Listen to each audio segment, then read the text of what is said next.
Al-Fatihah.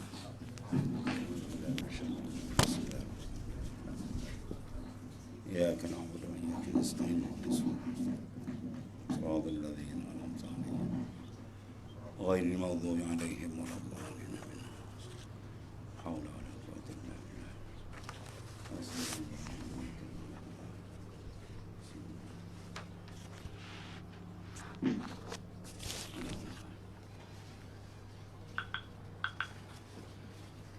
Dan jika ditanam itu.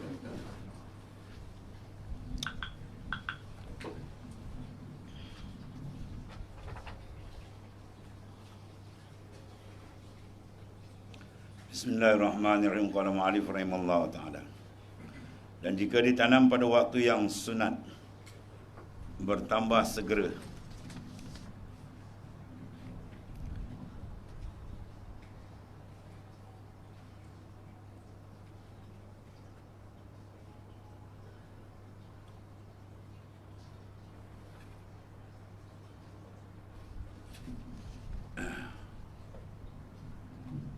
Dan kufah lebih segera itu daripada yang dituntut. Maka setelah meninggalkan menanam pada waktu itu, inilah perintah menanamkan mayat di darat. Dan jika ada mayat itu di dalam bahtera yang jauh daripada daratan atau hampir, tetapi ada sesuatu yang menegah sampai kepadanya, peperangan ke apa, maka bila selesailah daripada memandikan dan mengkafankan dan menyembahyangkan, hendaklah dihantarkan antara dua papan serta diikat lalu dijatuhkan ke dalam laut supaya dibawa oleh ombak ke negeri barangkali didapat oleh orang Islam. Ya, ikat ke papan Islam, mudah-mudahan dihanyut ke sanalah. Kalau orang jumpa, biar ditanam. Maka ditanam akan dia. Dan harus ditenggelamkan di laut dengan menggantungkan sesuatu yang berat, batu ke, supaya segera sampai ke bawah. Kalau sekiranya tak ada jalan tu bawa ke darat terlampau jauh, atau ada masyarakat yang tak boleh nak dielakkan, ya. Dia kawang ikan gua. Bermula menanamkan mayat dalam makbarah, yakni tempat tanam orang mati yang di dalam negeri itu afdal daripada lain.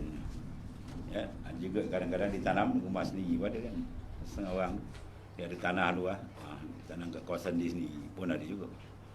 Tapi kalau makbarah, tempat apa, tanaman kubur khas macam biasa inilah, itu lebih afdal, ya. Dan harus ditanamkan mana tadi? Ditanam makbarah, tempat tanaman orang Islam, orang mati dalam negeri, afdal daripada yang lain. Sebab apa dia kata afdal? Tempat orang ramai tanam supaya mencapai mayat doa orang yang lalu.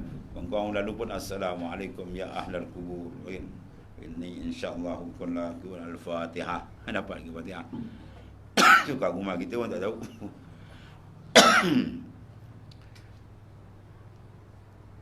Orang yang mati ibarat tenggelam di laut, sangat mengharapkan doa orang yang di darat. Dapat satu doa, dia harga dia lebih baik pada dunia dan isi dunia. Itu besar, khairun minad dunya wa ma fiha.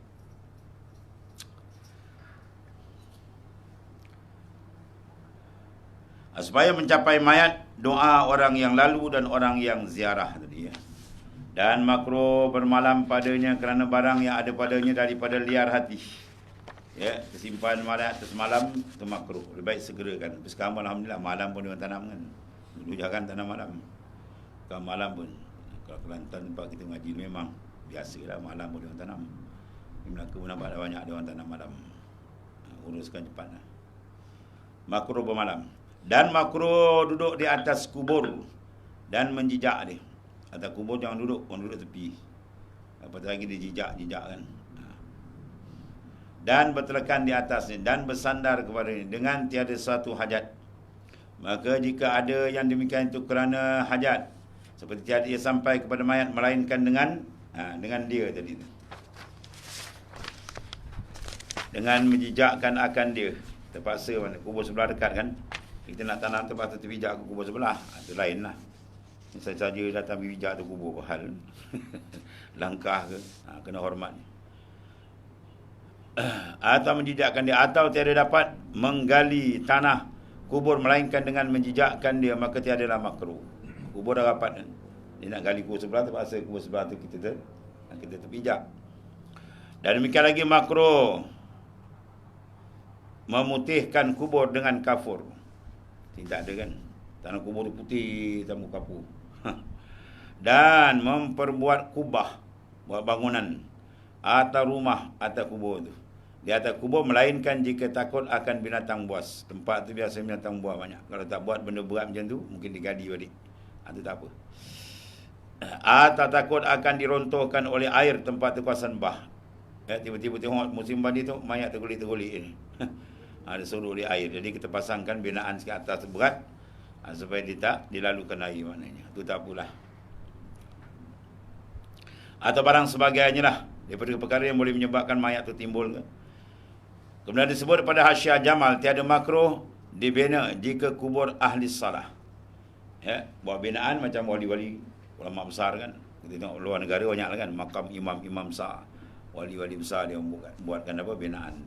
Kubur ahli salah, orang yang kebaikan maknanya, orang saleh, para ulama-ulama besar, wali-wali Allah. Dan dia kena inilah harus diwasiat dengan membaiki kubur orang yang salihin, kerana bagi barang yang ada demikian itu dapat orang ziarah. Itu tujuan ni lah.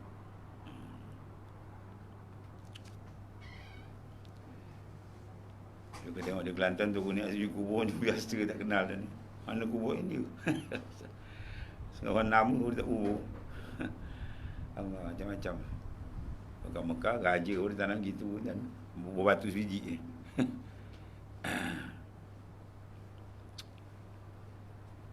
Tujuan dia orang ziarah lah. Dan demikian lagi makruh menyurat nama mayat atau nama yang lain di atas papan atau batu ninsan. Biasa kita buat ni kan. Sini tak bagi. Makruh menyurat nama mayat atau nama yang lain di atas papan atau di batu ninsan atau barang sebagainya. Tetapi jika ada hajat kepadanya akan nama mayat supaya dikenal orang atau lain lah. Biasa orang apa, buat tu nak kenal ziarah kan. Namun dah orang tak tahu mana kubur anak datuk nenek moyang dia. Kecuali nak dikenalkan orang dia, tu tak apa dah. Dan ziarahkan dia. Maka sunat menyurat namanya pula sekadar hajat lah. Istimewa pula kubur anbiya, atau lagi lah afdal, awliya, wali-wali dan orang salihin yang sudah lama masanya, dah puluh-puluh tahun, ratus tahun. Ya, kalau kita tak kubur tu tanda orang pun tak kenal, payah nak ziarah. Nama bertukar pula. Makam Tun Tijak rupanya makam Tun Bidan. Makam Tun Tijak. Wah, orang kampung kata, mana itu makam Tun Bidan, kampung aku dia. Macam-macam kan. Sebab apa? Dan nama tak kubur asal, tak ada tanda jelas. Maka tiada dikenal melainkan dengan yang demikian itu, dengan disuratkan nama dia. Dan demikian lagi haram memperbuat satu seperti kubah atau rumah atau pagar di atas kubur bumi yang diwakaf. Tanah wakaf biasa kan yang buat. Ya, dia buat binaan. Kadang makan orang pada 5-6 kaki tu, boleh makan kubur lain pula. Oh, dia buat bina dah macam kubur Cina pula. Kubur Cina yang besar luar kan. Banding tak nak ambil tanah orang Melayu macam ni. Buat atas bukit lah tu. Jadi maknanya apa? Kalau tanah wakaf, jangan buat ambil luas gitu. Binaan ni, apa mana binaan? Wad'u syai' ala wajhi sabat atau wajhi subut. Mana mengantarkan satu perkara di atas wajah tetap. Maknanya tak boleh nak alih konkret. Itu tak boleh lah kata nak. Kalau macam kepuk tak apa. Kalau kepuk boleh angkat kan. Dia pasang silang gitu. Dia kalau kira orang anak apa, nak tanam besok, orang angkat balik. Tak apa. Ini dah dia konkret habis, piling. Wah. Dia tanam lah, tak boleh angkat dah kubur kan. Padahal dia makan tanah wakaf banyak, tu haram, tak boleh. Tak boleh. Tanah yang diwakafkan tempat kubur segala orang Islam. Bahkan apabila takut digali orang mencuri atau binatang yang buas atau diroboh oleh air sabak, air banjir, maka tiada haram. Itu hukum fiqh kita. Al-ilat tadurru ma'al ma'lul wujudan wa adaman. Ya, hukum fiqh ni ikut ilat. Kalau ilat begini jadi begini. Kalau sebab begini, hukum dia begini. Asal. Tapi kalau ada syaik pula begini, contohnya takut orang curi dan sebagainya, robohkan, maka boleh dibuat gitu.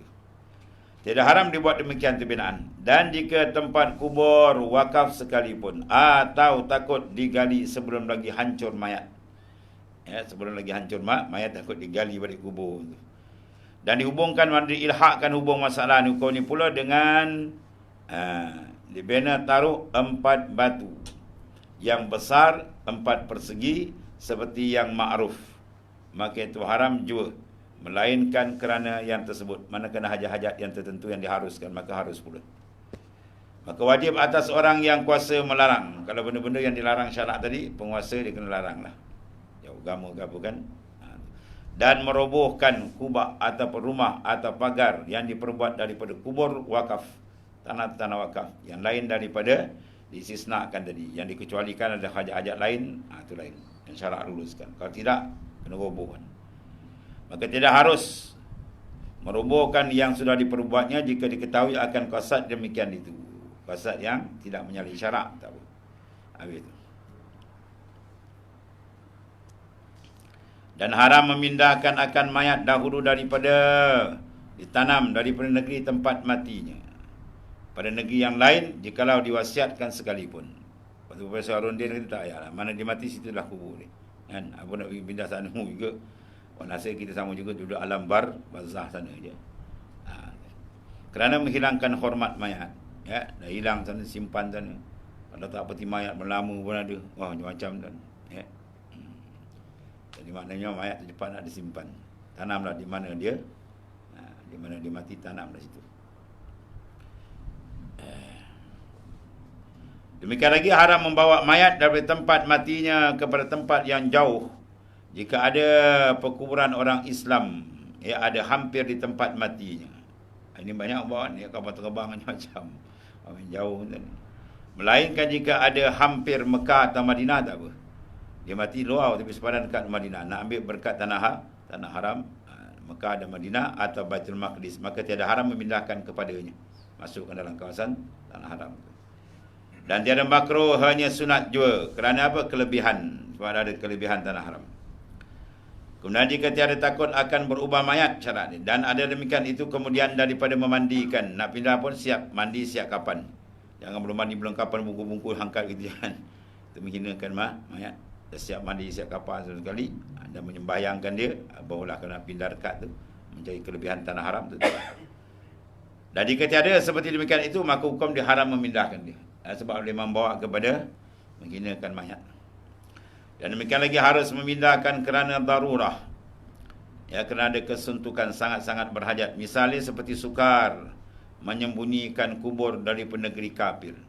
Mana di kafir ni kalau kita letak kubur, dia tahu, biasanya kita tahu digali, ya, dibuang, hina, berlaku penghinaan misalnya. Jadi kita boleh pindah. Ataupun orang bid'ah dan takut baru dibongkar mereka itu atau diperhinakan akan dia, ya, akan kubur dari itu, ataupun digali balik, dibuat macam-macam. Dan demikian lagi jika ada tempat kubur itu takut tenggelam di dalam air, maka harus membawa mayat kepada tempat yang timbul, tempat tinggi. Dan Syekh Abdul Abbas, anak kepada Sidi Muhammad Ad-Dantarawi radhiyallahu anhu, bila ada sebab dipindahkan jenazah tempat makam isteri, dia dah meninggal 4 tahun, digali balik, dahi berpeluh. Kain kapan apa? Kain kapan tu putih melepak. Masya Allah. Itu tunggu Syekh Faiz punya apa? Tunggu dia punya bapak, ya, Syekh Abdul Abbas. Anak dia Syekh Abu Fat, wali-wali besar tu ni. 4 tahun dan macam orang tidur biasa. Kain kapan pun putih melepak. Allah. Maka harus membawa mayat ke tempat yang timbul, tempat yang tinggi, supaya dielakkan daripada tenggelam air. Dan jika jauh daripada sekalipun, sebab kita nak meliharakan kehormatan mayat tadi.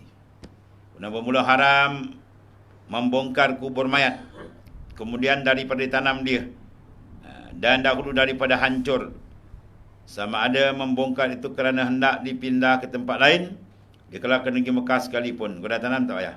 Dan kerana mengkapankan dia dan menyembayangkan dia sekalipun, melainkan kerana darurah, seperti ditanam akan dia dengan tiada disucikan dia dengan mandi atau tayamum. Maka wajib dibongkar supaya menyucikan dia. Itu bukan tak hancur lagi lah. Dan mereka lagi jika tanam ia pada bumi rampasan, bukan bumi yang wakaf, tempat tanam rampas, atau dengan kapan rampas atau curi. Dia tanam petang tadi tahu, kapan tu kapan tak elok, maka boleh buka balik. Atau ditanam dia tak menghadap arah kiblat misalnya. Maka wajib dibongkar, dan jika berubah mayat, ya, dibayar oleh waris akan harga bumi tadi. Ya, kalau mayat dah ubah, bumi tu akan kata luar tu beli je lah tanah tu. Maksudnya dah bongkar lah, dia hancur kan. Dan kapan itu sekalipun. Supaya apa? Ditanam pada bumi yang lain. Ya.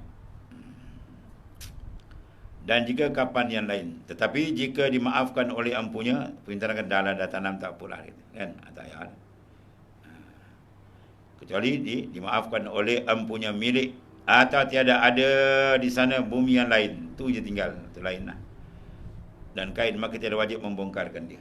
Itu semua maknanya bila dah hukum darurah. Dan demikian lagi jika ditanam pada bumi masjid. Ditanam tu rupanya dalam tu masjid ditanam kan. Ya, masjid dulu banyak kan. Dia wakafkan kawasan tu. Dia orang tanam-tanam tak perasan, nak masuk dalam masjid tu. Ya. Dan tapi jika ditanam pada bumi masjid atau jatuh dalam kubur itu harta. Ya. Ditanam-tanam tadi petang, ingat jam Rolex dia harga berapa? 100,000. Ada dia kata terjatuh dekat mayat tadi, terlupa. Dan jika ada harta itu daripada tarikah lagi sedikit seperti cincin, dan bermayat sekalipun, atau mayat itu mempelan harta orang pula dah. Dia telan ni duit orang. Dia telan ni cincin orang. Dan menuntut yang empunya. Dia kata saya nak ambil balik, dia kata. Itu hak saya. Wah. Akan membongkar dan membelah perut ni tuan-tuan. Kan? Maka wajiblah segala surah itu kena buat, dan membongkarkan mayat supaya dipindahkan ke tempat lain, dan mengeluarkan harta yang ada padanya, dan membongkarkan dan membelah perut dan memulangkan empunya. Itu besarnya hak orang. Ya, hak orang walau sikit pun tak boleh. Berat nak jawab di akhirat. Adapun jika ia memperlan, mana dia menelan akan harta dirinya, ya, maka tiada dibongkarkan dia, melainkan kemudian daripada hancur. Ya, kalau diri dia tak payahlah. Dia akan agak-agak dah hancur dah. Kena masuk gali, mayat pun dah pecah, dah hancur kan. Kai-kai cari lah. Dan demikian lagi jika ditanam ia dengan tiada menghadap kiblat, maka wajib dibongkar, dihadapkan kiblat. Ya, kecuali dah hancur lain lah. Sedar-sedar tu dah setahun tak ada apa, dia hancur kan. Tapi kalau sedar pagi, petang pun sedar, pagi jadi semua confirm, betul kata, memang kita perasan dari mayat mendongak ke langit. Dia tidak menghadap kiblat, wajib kena gali balik. Gali balik, pusingkan menghadap kiblat. Sebab kena jaga betul, orang nak simpan mayat, jaga betul. Ya. Jangan suruh orang tak pandai tu betul terap, kalau dia timbul mayat terbalik-balik, terlentang. Ya. Kalau begitu, wajib digali balik. Kemudian diperbetulkan menghadap akan kiblat. Ya. Dan demikian lagi wajib membongkar kubur kerana mengeluarkan anak yang dalam perut mayat tadi. Dia mengandung, tiba-tiba anak beranak dan meninggal. Dia orang tak perasan, tiba-tiba anak tu hidup lagi tu kata, wajib kena gali. Gali pelapor tu hidup anak tu. Rupa anak apa? Anak keluar kubur ni. Ni anak apa? Anak keluar kubur.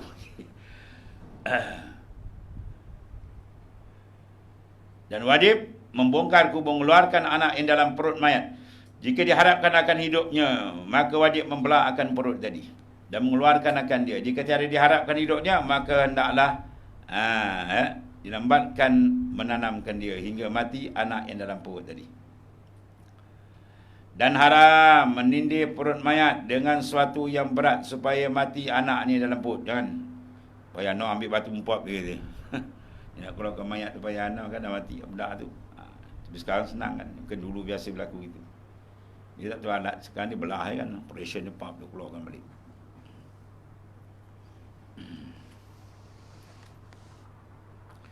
Dan demikian lagi jika ditaklik, jika digantungkan talak ataupun nazar atau merdeka dengan sifat mayat, maka hendaklah dibongkarkan dia kalau mengetahui akan sifat itu atau tiada. Wah, nyanyi ke mayat. Dia tarik. Engkau tertalak sekiranya mayat itu mati berubah wajahnya daripada putih ke hitam. Bisa dah ni kan. Macam mana ni jatuh talak tidak ni? Kali mayat tengok. Dia tengok mayat warna hijau lah. Dia bertukar. Mana kalau ada atas sifat yang dia mu'allak, dia gantungkan tadi, maka dia jatuh talak. Atau dia nazar. Dia nazarkan atas wajah sifat mayat. Ikutlah. Atau merdeka ke? Kau merdeka. Sekiranya mayat mati dalam keadaan begini-begini. Kan? Dia tengoklah. Tak tahu nak tengok macam mana mayat dah tanam. Boleh kali. Kali balik, tengok betul dengan sifat dia taklidkan. Maka merdekalah kawan. Ya? Itu pempekahan. Macam-macam. Maka syarak haruskan tu. Dibongkarkan dia. Kerana apa? Nak mengetahui akan sifatnya sifat mayat itu ataupun tiada. Ya. Dan demikian lagi dibongkar supaya naik saksi atas rupanya orang yang saya mengetahui namanya. Kawan yang meninggal ni tak tahu nama dia. Ni siapa punya ni? Ya. Dengar-dengar cerita ada orang meninggal. Kan? Adakah dia atau sebagainya. Jadi nak takyinkan. Sebab bila mati banyak kes kan. Mana lagi? Salah berlaku. Kait-mengait dengan harta, dengan pusaka. Kan? Dan sebagainya lah. Jadi kalau tak tahu, mengingatkan dia dah mati. Pada masa lama ada pula. Maknanya apa? Dia belum mati. Jadi nak takyinkan tu boleh. Supaya mengetahui namanya atau bangsanya. Ya. Apabila besar perbantahan, jadi satu kelahi besar misalnya, kena tahu. Puncak ada kening kita boleh gani. 10. Supaya dihubungkan oleh qaif dengan salah seorang daripada dua orang yang berbantah. Dua orang ni bantah, dia kata mayat ni kata keluarga dia punya. Dia kata tidak, keluarga saya. Ketika itu boleh digali balik mayat. Kemudian panggil qaif. Tahu qaif? Orang yang pakar mengecam mayat. Dia tengok mayat, ni kalau sekarang DNA kan. Dulu qaif, dia tengok, ni keluarga ni keturunan orang ni. Atau supaya dikenal keadaannya mayat itu laki-laki ataupun perempuan, terkadang berbantah segala waris pada mayat itu. Mungkin mayat itu banyak harta kan. Dia nak pusaka kawan. Tak ya betul dah mati betul, tidak. Tengok. Atau supaya dikenal umpama rupa anggota mayat, terkadang berbantah segala waris satu orang yang memotong tangannya atau umpama tadi. Ya. Ini semua hukum-hukum yang berkait dengan apa? Harus dibongkar balik ya, mayat itu untuk masalah-masalah tertentu yang diizinkan oleh syarak. Dan demikian lagi jika ditanam ia pada tempat yang sentiasa berair atau pada tempat yang didatangi oleh air bah, kerana takut akan roboh tanah tadi seperti keadaannya di tepi sungai. Mayat dia tengok dah dan dua kaki lagi dengan tebing sungai. Sungai pula dalam tu.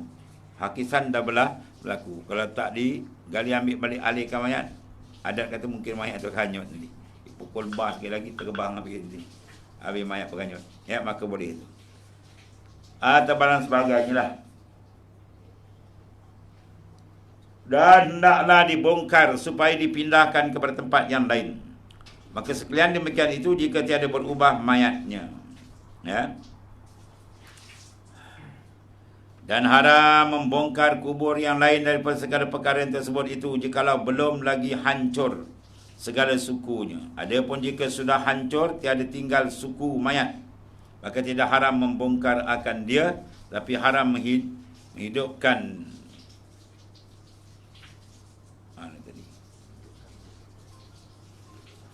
Adapun jika sudah hancur tiada tinggal tertinggal suku mayat, juzuk dia pun dah tak ada, hancur habis, maka jawab dia tiada haram membongkarkan akan dia, tetapi haram menghidupkan dia. Dan hendaklah diratakan bumi atasnya supaya jangan menegak akan manusia daripada menanamkan padanya. Kerana apa? Sukar mereka itu ketiadaan lagi hancur. Ya.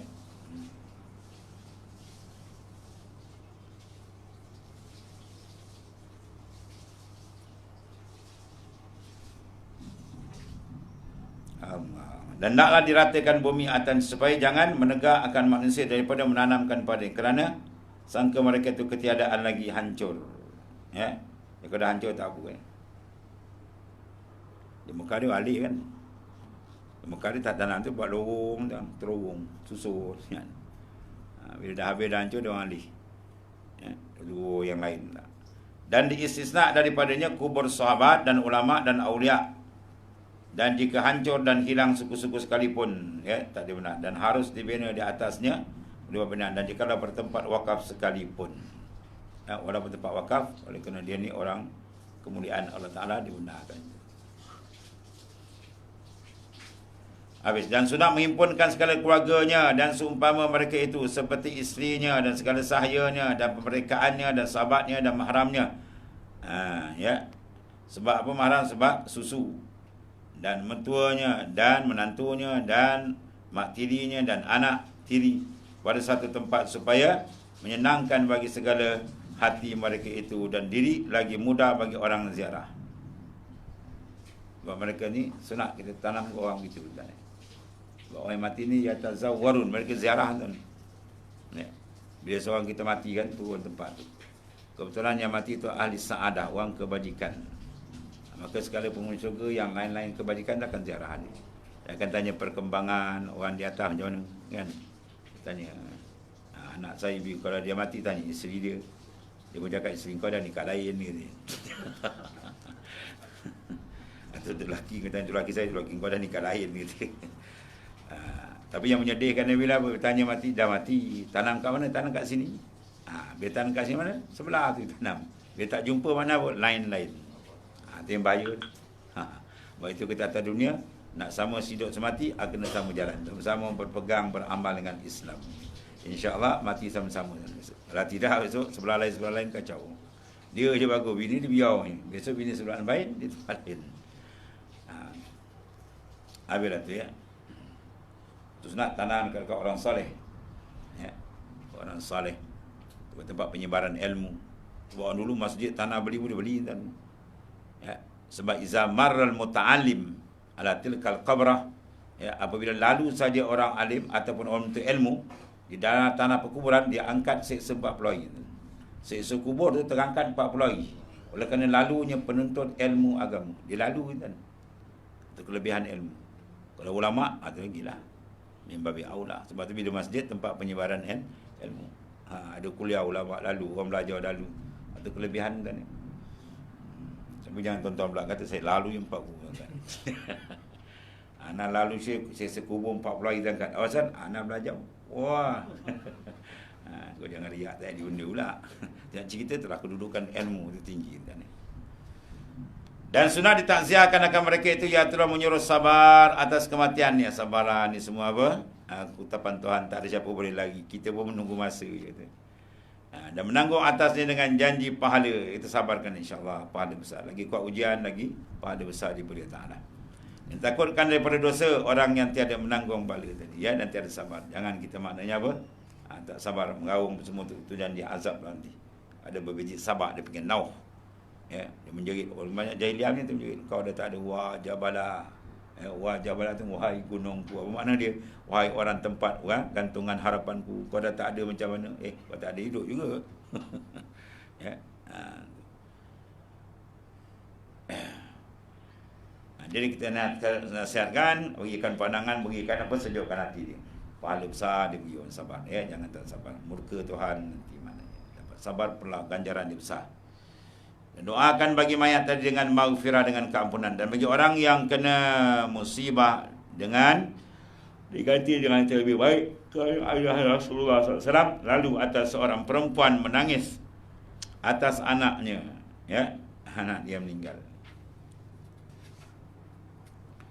Allah.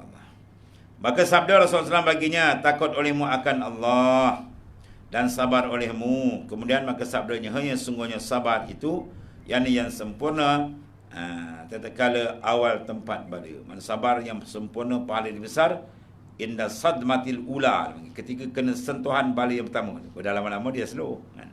Ketika kena tu tengah kocak kuat, kita sabar besar pahala. Seperti riwayat daripada Usamah, dan katanya telah menyuruh Siti Zainab, iaitu anak Rasulullah SAW, menyuruhkan akan dia bahawasanya anaknya di dalam nazak. Anak dia dalam keadaan nazak, mana nak dicabut nyawa tu nazak. Nazak mana dicabut, nyawa nak tercabut itu. Sabdanya, bagi pesuruhnya kembali olehmu kepadanya, maka habarkan olehmu akan dia bahwasanya bagi Allah Ta'ala barang yang diambil. Ya, mana kau ada segala nazar bos. Bagi Allah semua tu hak milik Tuhan. Dia nak ambil pun dia punya, bukan kita punya. Ya, kita sayang siapa pun bukan kita punya. Kita sayang isteri bukan milik kita sebenarnya. Itu milik Allah Ta'ala. Dia bagi kita pinjam. Dia nak ambil, dia ambil lah. Bagi Allah Ta'ala barang yang diambil, ya, barang yang Tuhan ambil. Dan baginya barang yang diberi pun hak dia juga. Dia bagi kita, hakikat dia punya. Dia tarik pun hakikat dia punya juga. Itu boleh menenangkan jiwa kita. Dan tiap-tiap satu padanya dengan ajal. Likulli syai'in ajal. Tiap-tiap satu semua ada tempohan masa dia. Ajal. Sampai tempohan, jalan lah. Dia tak kira bukan mati sebab sakit tak. Ada orang sakit tu tak mati, kita berziarah, kita ulang mati dulu. Pada bam aksiden jalan tu. Dengan ajal yang ditentukan, maka suruh akan dia sabar, maka mengira-ngirakan pahala pada Ta'ala. Tersebutkan ganjaran besar apabila dia bersabar tadi. Atau di antara bertakziah. Dan dia takziah itu kemudian daripada tanam dan terlebih utama daripada dahulunya. Dan dia itulah takziah. Wallah.